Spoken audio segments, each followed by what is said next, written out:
Deixa que digam, que pensem, que falem, deixa isso pra lá, vem pra cá, o que que tem? Eu não estou fazendo nada, você também. No ritmo de deixa isso pra lá, o caldo da sopa de hoje traz uma discussão sobre decidir simplesmente não decidir. Será que Arthur Lira vai seguir sem decidir sobre a abertura de processo de impeachment? Ou será que alguém vai obrigá-lo a se posicionar? E do outro lado da Praça dos Três Poderes, será que o STF sempre decide o que tem para decidir? Estão preparados? Então, ouvidos atentos e cabeças abertas que a mosca vai decolar. Pense na seguinte situação. Você é multado, recorre da multa, mas nunca recebe uma resposta do órgão responsável pelo recurso. Não é que você teve o pedido aceito ou recusado. Simplesmente não há resposta. Ou outro exemplo.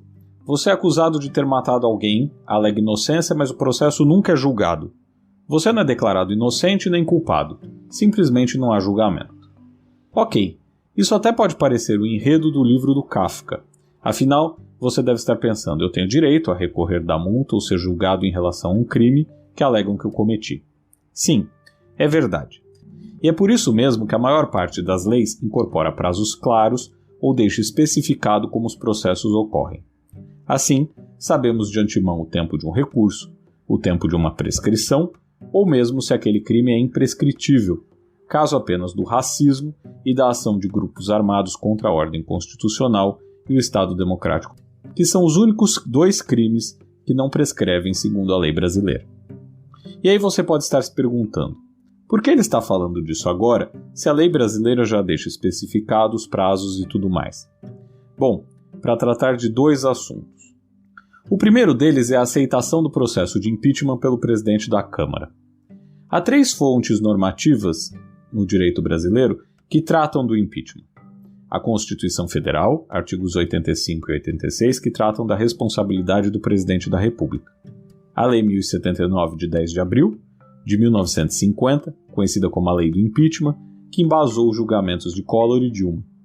E o Regimento Interno da Câmara dos Deputados, que diz em seu artigo 218, parágrafo 2º, o seguinte: recebida a denúncia pelo presidente da Câmara e verificada a existência dos requisitos de que trata o parágrafo anterior, será lida no expediente da sessão seguinte e despachada à comissão especial eleita, da qual participem, observada a respectiva proporção, representantes de todos os partidos.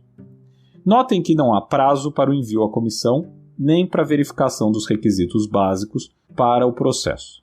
Ou seja, nada obriga o presidente da Casa a dar prosseguimento ao pedido ou rejeitá-lo em um prazo determinado, o que, na prática, significa simplesmente sentar em cima quando não há interesse pessoal ou político para a sua manifestação. Eduardo Cunha recebeu vários pedidos de impeachment durante o governo Dilma e valeu-se dessa chance de nem arquivar nem dar prosseguimento ao processo para manter um clima de suspense e tensão no ar. O governo do PT à época apostou em Arlindo Quinalha contra a eleição de Cunha para a presidência da Câmara. Foi derrotado. Cunha recebeu 267 votos, 131 a mais do que o candidato governista. Dali em diante, o governo Dilma teve uma Câmara hostil às suas pautas e Cunha foi se tornando, como sabemos, cada vez mais um adversário do governo. O ápice foi a aceitação do pedido de impeachment da presidente. E pedido aberto em governo com baixa popularidade, a gente sabe onde vai dar, não é? Rodrigo Maia chegou a receber vários pedidos de impeachment de Bolsonaro, mas nunca levou um processo à frente. Imagina-se que por saber que o presidente os derrotaria no Congresso, já que o governo naquela época possuía deputados suficientes para derrotar a matéria. Assim, podemos dizer que o impeachment só avança se há clima na rua capaz de transformar aliados do governo em dissidentes, o que não existia à época e parece seguir não existindo.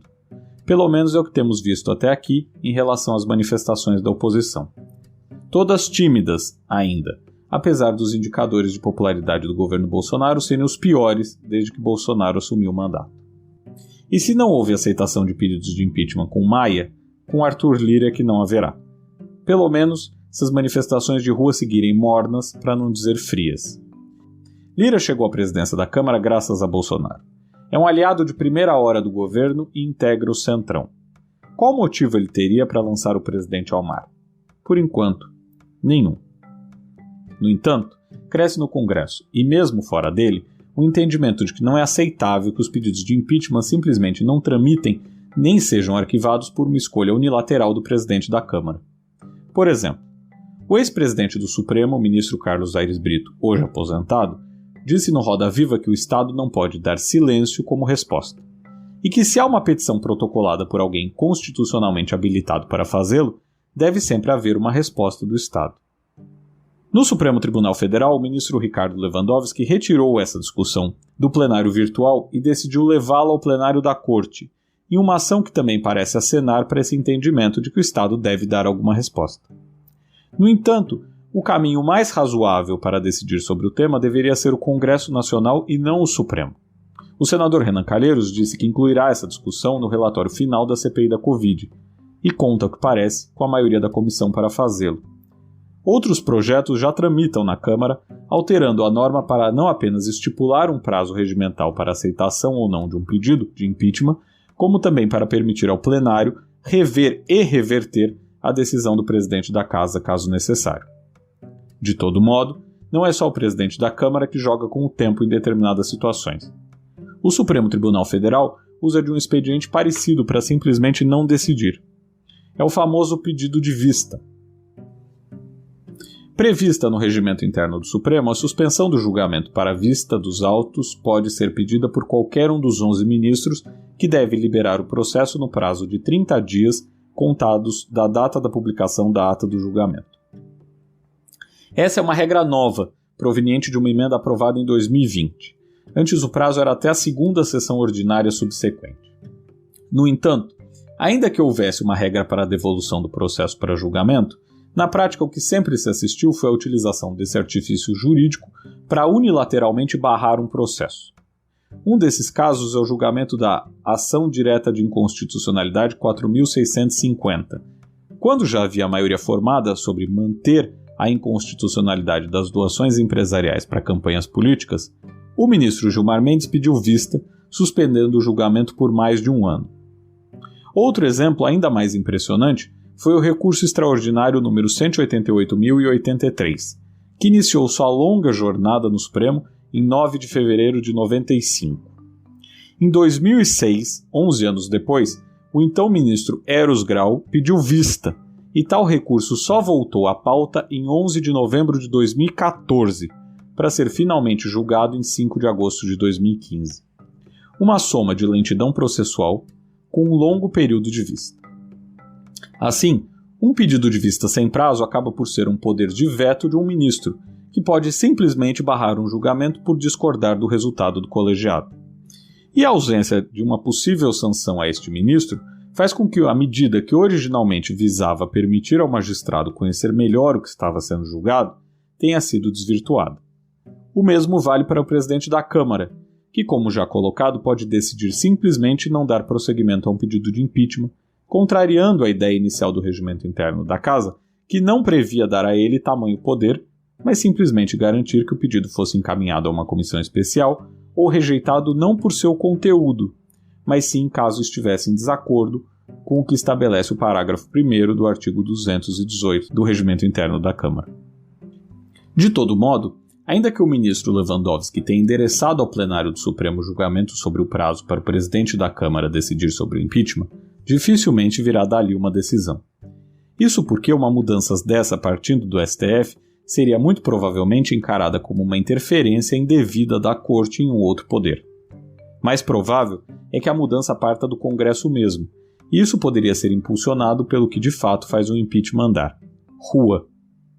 Mas pelo que vimos recentemente, ficará tudo igual.